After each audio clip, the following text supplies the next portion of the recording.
Dr. Bet. Ito po programa po ng City Vet na dahil po sa ating pong mga kahayupan, yung mga gaya ng baboy na may mga sakit po, ay kailangan po natin mga pangangalagaan dito sa ating pong barangay Balele.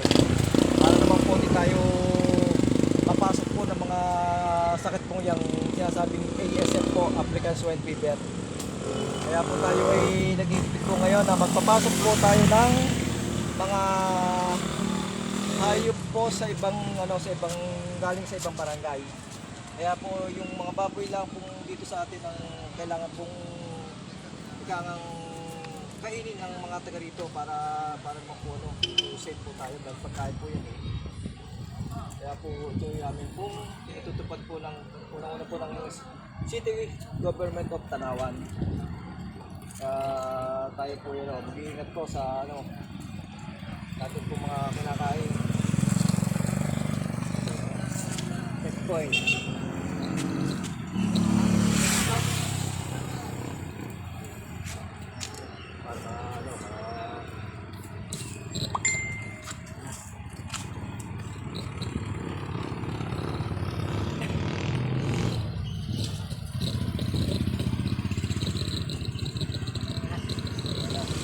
Okay, kuya. Ito mga kabarangay ang ginagawa natin dito sa ating harapan ng ating barangay hall. Kapag ganitong sibulan ng sibulan, ang hirap naman talaga kitilin ang buhay ng mga damo eh. Tingnan niyo naman oh. Maganda pagka ganitong mai-spray nito. Anong tawag na tutoy? Para ano ang damo? Mamatay ang damo? Oo. Ha? Okay. Spray. O yan. Mga kabarangay, comment down below kung anong ating tawag diyan sa ganyan. Yung ang damo ay para huwag sumibol ng mabilis. Kasi ang nagiging problema ngayon ang damo ay mabilis ang pagtubo. Di ka ho?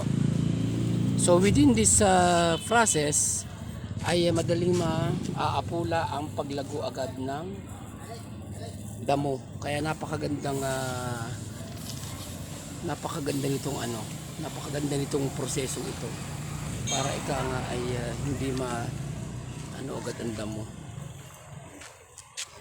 Ini-spray ng ating mga functionaries ang chemical na ito para sa ating mga damo para matagal matagal tumubo So titimpla pa uli kayo ng bago.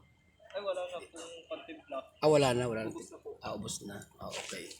So ang importante naman nila ang itong harapan ng ating barangay hall dahil pagka ito hindi natin naagapan ang paglago ng damo ay trabaho na rin ng mga functionaries dito ang magtabas dahil ika nga ay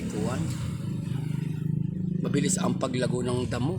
Kaya maganda na rin itong nai-sprayan talaga nitong chemical na ito para matagal ang pagtubo ng damo. So malaking bagay na talaga namang nai-sprayan nga nitong ito.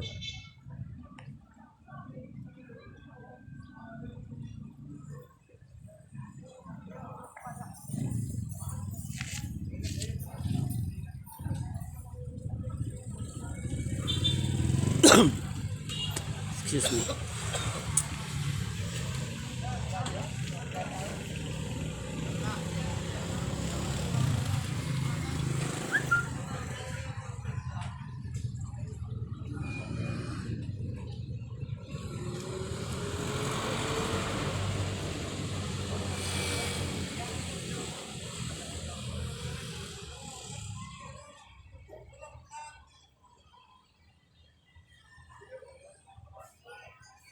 So yun, nakaabot pala naman hanggang dulo. So okay lang na kahit papaano masusupil natin ang paglago ng mabilisang damo. Kaya malaking bagay na i-spray agad talaga. So yun lamang ho ang ating report for today. And antabay lamang tayo sa mga kabarangay. Thank you so much for watching mga kabarangay.